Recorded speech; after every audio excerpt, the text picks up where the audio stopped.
Hello అండి. Welcome to our channel. నేను మీ సిరి.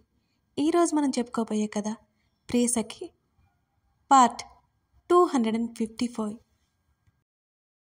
సరే, అతను ఆ మాట చెప్పగానే ధరణి తెగ సంబరపడిపోయింది. వన్ కండిషన్ అంటున్న అతని మాటలకి అంతలోనే నీరుగారిపోయింది. కండిషనా? ఏంటది? ఆమె ముఖం వేలాడి తీసుకుని అడిగింది. 2 అవర్స్లో అక్కడి నుంచి రిటర్న్ అవ్వాలి అంటూ అతని మాటలకి లోపల పళ్ళు నూరుకుని, కాదు అంటే మొదటికే మోసం వస్తుందని, అక్కడికి వెళ్ళాక చూసుకోవచ్చని అలాగే అన్నట్టు గుండ్రంగా తల తిప్పింది ధరణి. ఆమె ముఖంలో మారుతున్న ఎక్స్ప్రెషన్ చూసి అతనికి నవ్వొచ్చిన బలవంతంగా నవ్వు ఆపుకున్నాడు. ఆ తర్వాత గగన్ ఆఫీస్కి వెళ్ళిపోయాడు.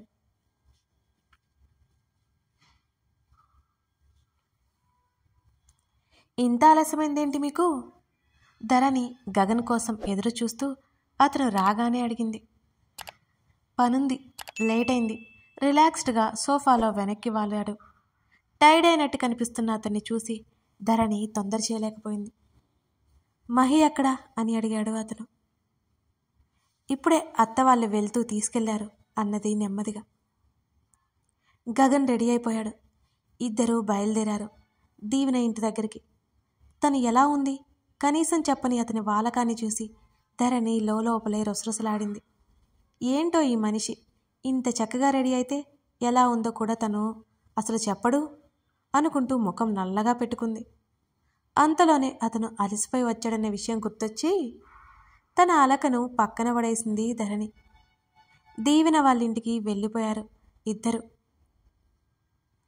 ఇల్లు బయట అంతా లైట్లతో డెకరేషన్తో కలకల్లాడిపోతుంది. మరుసటి రోజు రాత్రి పెళ్ళి అని పనులు హడావుడి చేస్తున్నారు. వీళ్ళిద్దరూ గార్డెన్ వైపుకి వెళ్ళారు. అక్కడే మెహందీ ఫంక్షన్ ఏర్పాటు చేశారు. గగన్ కాస్త దూరంగా కనిపిస్తున్న చేతన్ తన తండ్రి వాళ్ళ వైపుకు వెళ్ళాడు. అక్కడే రాజేష్ కూడా ఉండడంతో వాళ్ళతో కూర్చొని మాట్లాడుతున్నాడు గగన్. తనదే లేట్ అయిపోయిందని పరుగున వెళ్ళింది ధరణి. అప్పటికే దీవెన 2 చేతులకి మెహందీ పెట్టేశారు. మిగతా వాళ్ళు పెట్టించుకుంటున్నారు. అక్కడే మాలవిక ఒడిలో కూర్చుని ఉన్నాడు బుజ్జిమహిర్. తల్లి కనిపించగానే అమ్మ అనుకుంటూ కేరింతలు కొడుతూ నవ్వుతూ చప్పట్లు కొడుతున్నాడు. ధరణి కొడుకు దగ్గరికి వెళ్ళి ఎత్తుకుంది. అత్తయ్య, మీరు కూడా పెట్టించుకోండి, వీడిని వాళ్ళ డాడీ దగ్గరికి ఇచ్చేస్తాను అని చెప్పి కొడుకుని ఎత్తుకొని ముద్దాడుతూ వాడితో మాటలు చెబుతూ గగన్ వాళ్ళ ఉన్న చోటుకొచ్చింది ధరణి. ఏవండి అంటూ పిలవడంతో అతను ఆమె దగ్గరకు వచ్చాడు. మహిని తీసుకోండి, అక్కడ అందరూ మెహందీ పెట్టించుకుంటున్నాడు, వీడు కదిలించేస్తాడు అని నవ్వుతూ చెప్పి అతని చేతిలోకి ఇచ్చింది ధరణి. ధరణి ముఖంలో సంతోషం, ఆమె ముఖంలో ఉన్న హుషారు చూస్తున్నాడు గగన్. అతనికి ఇంకేమక్కర్లేదు, అది తప్ప. బాబు క్యాప్ని సరిచేస్తూ మంచులో కూర్చోకు అంటూ ఆ లైట్ల వెలుతురులో మరింత ప్రకాశవంతంగా మెరిసిపోతున్న ఆమె ముఖాన్ని చూస్తూ చెప్పాడు. ధరణి అలాగే అన్నట్టు తలాడించి గబగబా వెళ్ళిపోయింది. ఆమెకి అందరిలో ఉంటే ఎంత సంతోషమో ఆ విషయం అతనికి బాగా తెలుసు. వెంటనే వీక్షకి మాలవికకి మధ్యలో చేరిపోయింది ధరణి. దీవెన చేతులు చూస్తూ చాలా బాగుంది అన్నది ధరణి నవ్వుతూ. Thank you. దీవెన తెగ మురిసిపోతూ నవ్వింది. ఒకవైపు ఫోటోగ్రాఫర్ ఫోటోలు తీస్తున్నాడు. అవి స్వరూప్కి పంపించాలి, కానీ ఎవరు హెల్ప్ చేస్తారు? దీవెన ముఖాన్ని ముచ్చుగా పెట్టుకుంది. మీకు వీక్షకు చెబితే ఏడుపిస్తుంది ధరణి హెల్ప్ తీసుకోవాలని. స్వాతి, ధరణిని ఇటు పంపించవా అని అడిగింది దీవెన. స్వాతిది అప్పుడే మెహందీ పెట్టుకోవడం అయిపోవడంతో లేచి వెళ్ళి ధరణిని దీవెన పక్కకు పంపించింది స్వాతి. పెళ్లి కూతురు పెళ్లి కొడుకు బొమ్మలే దీవెన అరచేతుల్లో మెరిశాయి. వాటి కింద స్వరూప్, దీవెన పేర్లు కూడా అందంగా ఉన్నాయి. ధరణి, ఒక చిన్న హెల్ప్ చేయవా అని నెమ్మదిగా చెవిలో చెప్పింది దీవెన. ఏంటది, ఆకలేస్తుందా? నీకింకా ఎవరు పెట్టలేదా? ఉండు, నీకోసం ఏమైనా తీసుకొస్తాను అని లేవబోతున్న ధరణిని ఆపి, అబ్బా ధరణి, అది కాదు, ఆగు అంటూ తల కొట్టుకోపోయి కూడా మెహందీ ఉండడంతో ఆ పని చేయకుండా ఆగిపోయింది దీవెన. మరేంటి అయోమయంగా చూసింది ధరణి.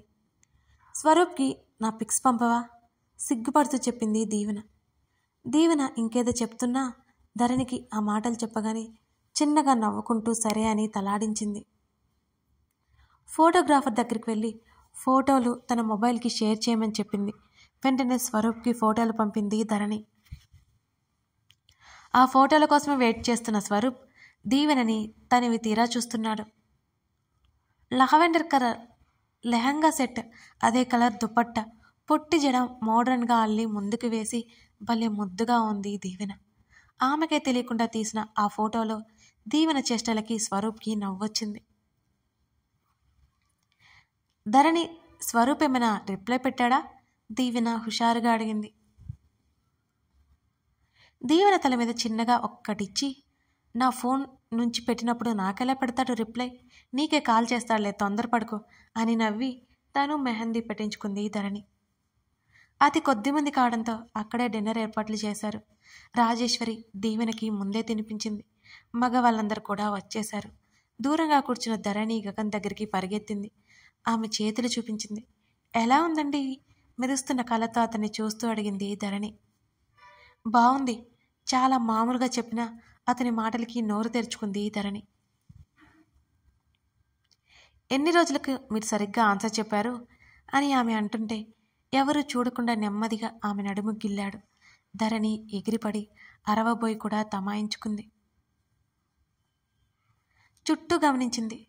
ఎవరూ చూడకపోవడంతో ఊపిరి పీల్చుకుంది.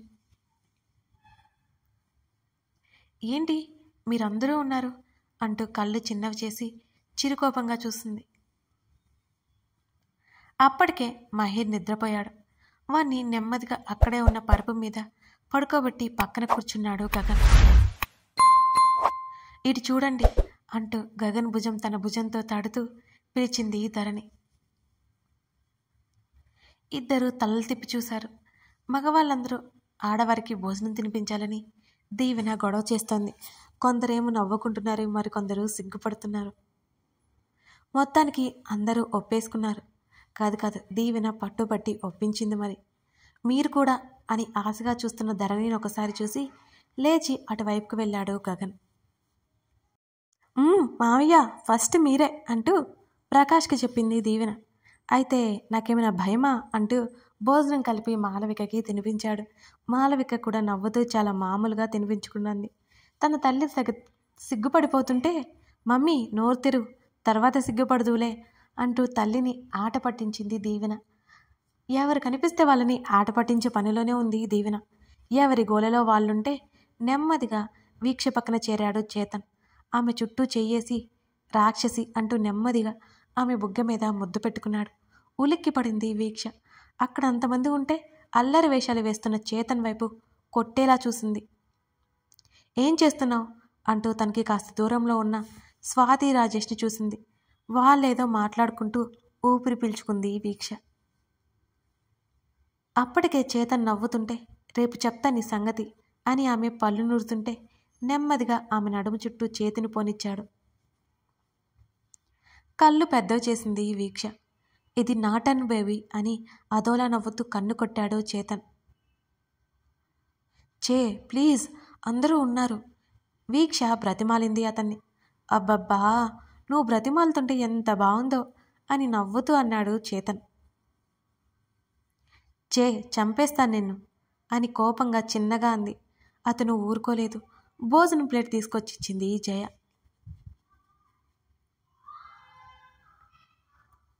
వీక్షకు తినిపిస్తూనే ఆమెతో తింటూ ఆమెను విసిగిస్తూనే ఉన్నాడు చేతన్.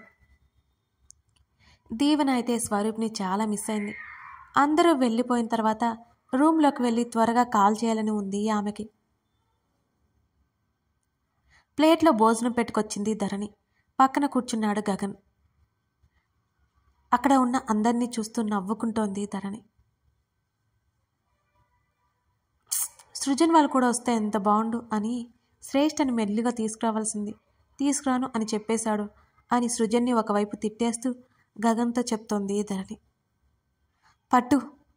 అతను ఆమె నోటి దగ్గరికి ముద్ద తీసుకురాగానే నోరు తెరిచింది సంతోషంగా.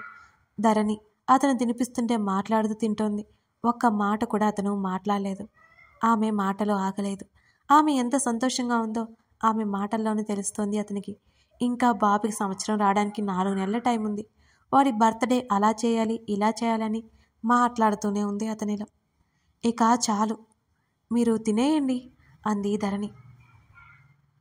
గగన్ తింటూ నీ విషయం చెప్పు అని అడిగాడు. అర్థం కానట్టు చూసింది అతన్ని. నువ్వు చేయాలనుకున్నవి, నువ్వు అసలు చేయలేనివి ఏమైనా ఉన్నాయా అని అతను అడిగాడు. అని ఒక క్షణం ఆగి, జాబ్ చేయాలనుకున్నాను, చేసేసా. నా కోసం నాకు నచ్చేలా ఇల్లు కట్టించారు. బుజ్జిబాబు రావాలనుకున్నాను, వచ్చేసాడు. ఇంకా బీచ్ చూడాలి, చూసేసా. ఇంకా అని ధరణి తక్కువ ఆగిపోయింది. చెప్పు ఇంకా అతను తింటూనే అడిగాడు. ఇక అంతే, ప్రస్తుతానికి ఇంకేం లేవు అన్నది ధరణి.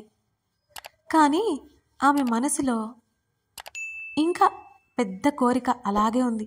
కానీ అతనికి చెప్పలేదు. ఆమె చిన్న చిన్న కోరికలు, చిన్న చిన్న సంతోషాలు వింటుంటే అతని ముఖం మీద చిరునవ్వు వచ్చింది. లేచి హ్యాండ్ వాష్ చేసుకోవడానికి వెళ్ళిపోయాడు. ధరణికి వాటర్ తాగించాడు.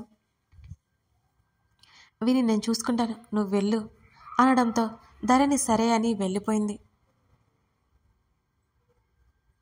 ఆడవాళ్ళంతా తిన్న తర్వాత ఒక చోట చేరి ముచ్చట్లు పెట్టారు.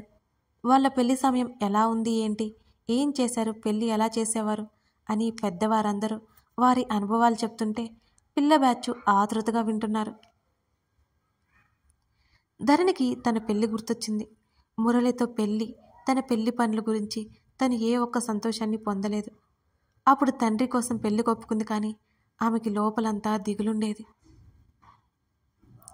హఠాత్తుగా గగన్ రావడం, తనని పెళ్లి చేసుకోవడం, ఇంత మంచి కుటుంబాన్ని ఇవ్వడం, ఆ కుటుంబం స్వయంగా తన కుటుంబం అని తెలియడం, తనని ఇంత బాగా చూసుకోవడం, వారిద్దరి మధ్య జరిగిన సన్నివేశాలు, ఇద్దరికీ జరిగిన గొడవలు, తను దూరంగా వెళ్ళడం, తిరిగి అతను తెచ్చుకోవడం, తనకి బాబు పుట్టడం అన్నీ గుర్తొస్తుంటే ధరణి పెదవుల మీద చిరునవ్వొచ్చింది. అప్రయత్నంగా గగన్ వైపు తల తిప్పి చూసింది. మహిర్ వీపు మీద నెమ్మదిగా తడుతూ చేతన్ ఏదో మాట్లాడుతుంటే వింటున్నాడు. మరో గంట తర్వాత ఎవరింటికి వాళ్ళు బయలుదేరారు. చేతన్ అక్కడే ఉండిపోయాడు వీక్షతో పాటు. నిద్రపోతున్న కొడుకుని వెనక సీట్లో అడ్జస్ట్ చేసి పడుకోబెట్టింది ధరణి. గగన్ భుజం మీద వాలి అతని చేతిని చుట్టుకుంది ధరణి. కథ కొనసాగుతోంది. ఈ కథ మీకు నచ్చితే తప్పకుండా లైక్ చేయండి. మరిన్ని వీడియోస్ కోసం మన ఛానల్ని సబ్స్క్రైబ్ చేసుకోండి. అలాగే ధరణి కళ్యాణం అని ఇదే పేర్లతో మరో రకమైన స్టోరీ తీసుకొచ్చాను, అది కూడా చూసేయండి. అందులో గగన్, ధరణి ఉంటారు. కొన్ని క్యారెక్టర్స్ ఉంటాయి, కానీ కథ పూర్తిగా వేరండి. మీకు చాలా నచ్చుతుంది. ఇది నేను రాసుకుని పబ్లిష్ చేసేసరికి అది చదువుతూ ఉండండి. Thank you.